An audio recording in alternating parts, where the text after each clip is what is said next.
Davíð, Vestri bikarmeistari í fyrsta sinn. Þetta hljómar ekki amalega eða hvað? Nei, bara stórkostlegu dagur í alla staði og bara, þú veist, ég er eiginlega ekkert alveg með orðin fyrir þið, bara óbúslega stoltur og óbúslega glaður bara fyrir hönd strákana og fólksins okkar í stúkuna að geta boðið upp á þessar minningar og ég er auðvitað búinn að vera að segja alla vikuna að við getum búið til eitthvað sérstakt inn í dag, einhverja minningar sem að muni ekki gleymast og við gerðum það. Þetta er risastórt fyrir bæjarfélagið. Þetta er risastórt fyrir bæjarfélagið og mér langar bara að þakka bæjarfélaginu og mér langar að þakka stuðningsmönnunum okkar. Ég talaði það hérna í partíinu fyrir leik og ég er svo sem búinn að tala það alla vikuna að við ætlum ekki bara að vinna inn á vellinum, við ætlum að vinna líka í stúkunni og við gerðum bæði. Leiknum, hvernig fannst þér þetta á vellinum? Þið komist yfir og þá er bara varla hægt að brjóta ykkur. Ægi, vinnusemi, hugrekki, dugnaður, allt sem Vestraliðið stendur fyrir og það má alveg bæta inn í þetta dass af heppni. Það er bara, við getum ekkert hort fram hjá því. Við vorum gíðuð þetta áttu stórkostlega mark í dag í markinu en enn og aftur, við bara sköpuðum okkar eigin heppni og ég bara, þú veist, það er eiginlega engu við þetta að bæta, bara Vestraliðið byggir auðvitað góðum varnarleik og mér fannst varnarleikur leiðsins í dag, kannski fyrir utan síðustu 15-20 í fyrri hálfleik, þar sem við féllum allt og djúpt, þá fannst mér Vestraliðið bara frábært varnarleik í dag. Hvernig voru svona taugarnar þegar þú sást 9 mínútur bætt við? Ég sá að þú fórst að hlæja á hliðarlínunni.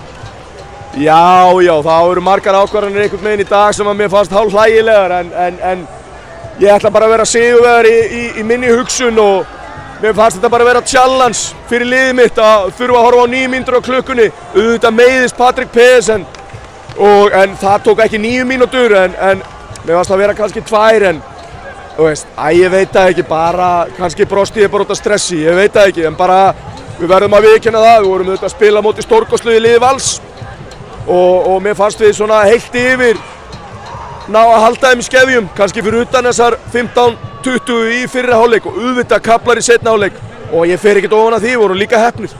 Gíf frábær eins og ég sagði en heilt yfir bara leikurinn í heild sinni spilaðist bara eins og öll gildi vestramanna eru, skilur við börðumst fyrir hvern annan og dugnaður og mikið að seinni boltum sem við unnum og þannig að ég bara engu við að bæta.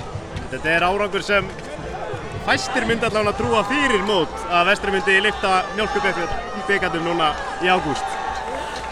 Nei, og maður horfir líka bara tilbaka síðan við byrjuðum á þessu verkefni að árin ég kem auðvitað er liðið í einu sæti frá fallsæti og uppgangur liðsins hefur auðvitað verið gríðarlega mikill og það er bara, þú veist, hvernig ég orða það, það er ekki, ég er alltaf að segja það er ekki út af mér, það er bara út af hugrekkinu í fyrsta fyrir hjá stjórnendu Vestra að þóra að ráða mig, ég er þeim óbúslega þakkláttur fyrir það og svo líka bara hvað er lagt í lið, það er að segja, þú veist, það er, menn eru einhvern veginn allir í einum bát að róa í sömu átt og ég bara gríðarlega ánægður með fólki á bakvið mig og fólki sem stendur á baki Vestra. Og næsta tímabili hefst nýr kafli á Vestra, það er Evrópu-Vestri, það lítur að vera spennandi. Það er bara gríðarlega spennandi. Og segja bara, hvernig á að fagna þessu kvöld? Ég er bara ekki kominn svo lágt, ég þarf alltaf að ná þessari súru mjólkurlykt af mér en strákarnir fá aðeins að skemmta sér í kvöld, það er klárt. Takk hérlega til hamingju. Takk.